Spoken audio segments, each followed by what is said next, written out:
Heyo, balik lagi sama Niko. Kita lanjutin pembahasan kompetisi sains nasional tingkat kabupaten kota, biasa disingkat KSNK, bidang astronomi tahun 2020.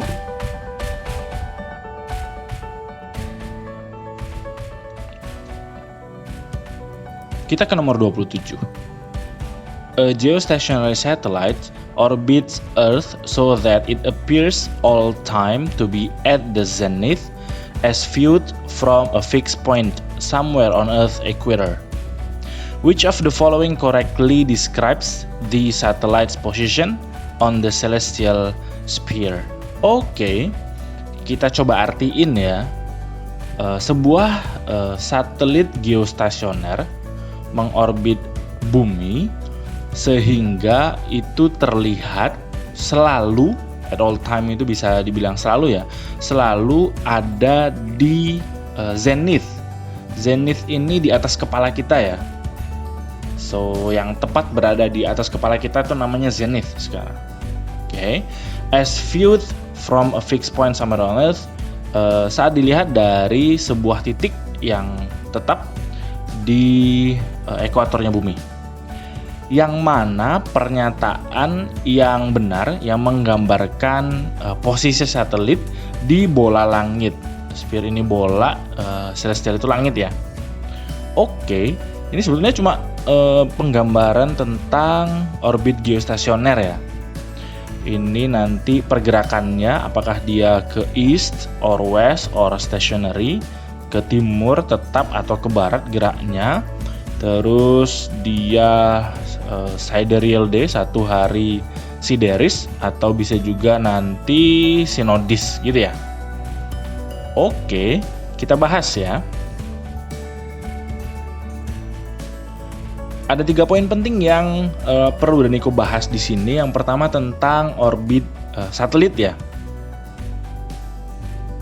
Nah, orbit satelit itu macam-macam, tapi berdasarkan altitude-nya, ketinggiannya, orbit dari satelit itu bisa dibagi menjadi 3. Yang pertama yaitu low Earth orbit, ini ketinggiannya di antara 100 sampai 2000 km. Contohnya ini ISS, International Space Station, ada di orbit ini. Cepat sekali periodenya. Satu kali ngelilingin bumi itu paling cuma perlu waktu ya 86 sampai 127 menit. Di atasnya low Earth orbit ada middle Earth orbit atau MEO. Ini ketinggian antara 2000 sampai 35.786 km, sekitar itu. Nah, ini yang menarik. Ketinggiannya spesifik itu kenapa? Karena di batas akhirnya MEO ini itulah yang disebut dengan geostationary orbit. Geostationary orbit ini seperti namanya ya. Geo itu bisa dibilang bumi, geo tanah gitu ya. Stationary itu kan tetap ya. Oh berarti dia tetap di atas tanahnya bumi gitu ya. Ya dia itu spesifik dan spesial karena punya periode rotasi. Satu kali muterin bumi itu sekitar 23 jam 56 menit. Ini waktu yang diperlukan oleh bumi untuk melakukan satu kali rotasi. Ya kurang lebih 1 hari lah. Oke. So dia nggak berpindah. Kalau kita lihat ke atas, satelitnya itu nggak berpindah. Mau pagi hari ya tetap di atas kita, siang, sore, malam ya juga tetap di atas kita. Karena periode rotasinya sama dengan periode rotasi bumi. Nah di atasnya geostationary Earth orbit itu ada high Earth orbit atau HEO. Ketinggiannya di atas yang geostationary ya. Nah kalau kita perhatikan makin ke atas, makin jauh dari bumi, itu kecepatan satelitnya makin pelan ya. Karena ini untuk mempertahankan posisinya.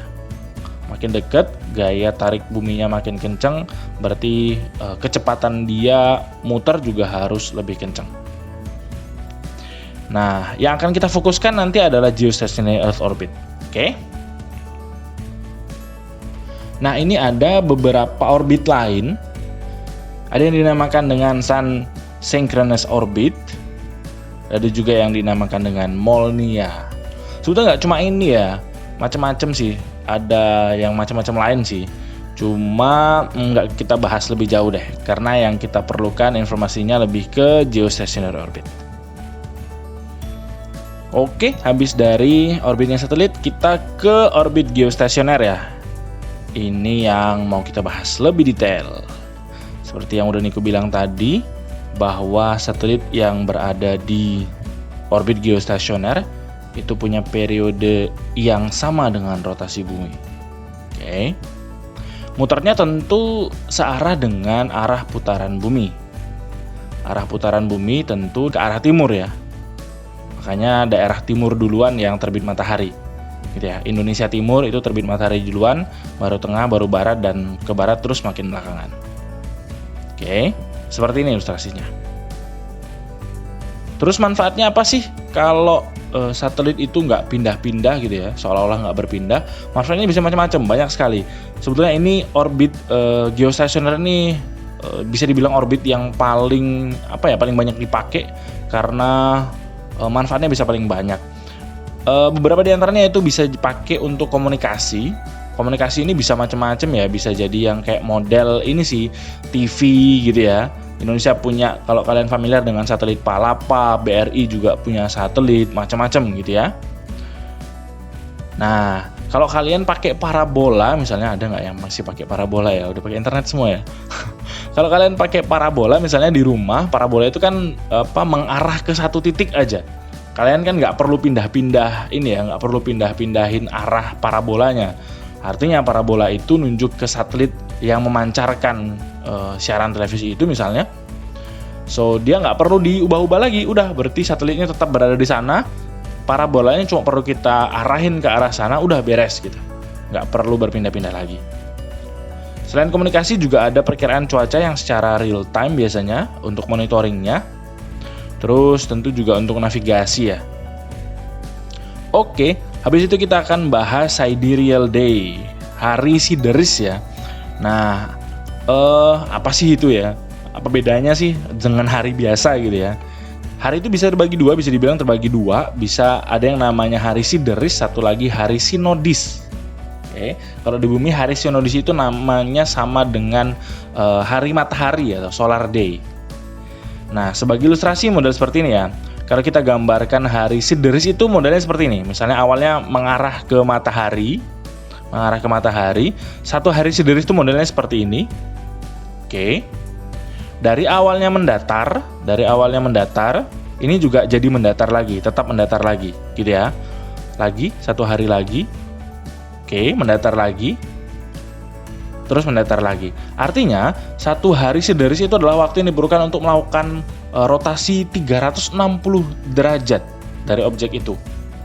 Oke, bumi berotasi sejauh 360 derajat, berarti satelitnya juga harus berotasi 360 derajat.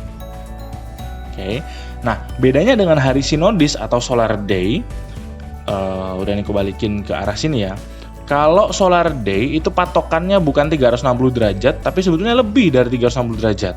So, kalau dia mengarah ke matahari, maka satu harinya matahari itu, atau satu solar day itu, akan balik lagi putarannya sampai ke ngarah ke matahari lagi. Gini ya. Nah, jadi bukan ke arah horizontal yang sama misalnya, tapi ke arah balik lagi ke matahari. Nah, ini satu hari yang biasa kita pakai, yaitu 24 jam.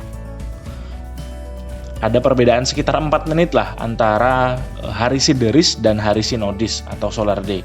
Hari sinodis atau matahari itu 24 jam, tapi kalau hari sideris itu kurang 4 menit lah, sekitar 23 jam 56 menit. Kita balik ke soal. Nah, dari beberapa penjelasan tadi sebenarnya udah ketahuan ya jawabannya. Ini gampang banget sebetulnya. Tinggal logika aja sederhana sebetulnya. So, satelit akan bergerak ke arah timur sesuai dengan arah rotasi bumi. So pilihannya yang ada east-nya, ya tinggal ini. Ya sudah, selesai berarti ya. Ya sudahlah. Karena yang lain itu stationary, west stationary, udah beres. Oke. Dan pas ya, dia ke arah timur dan berputar itu satu kali sideris, satu kali dalam satu harinya sideris. Ini ya yang udah Niko bahas tadi ya.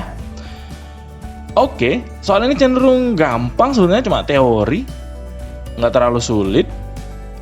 Tapi ya paling enggak ini nambah pengetahuan kita ya tentang berbagai macam orbit tadi yang udah ya sekilas sudah Niko bahas.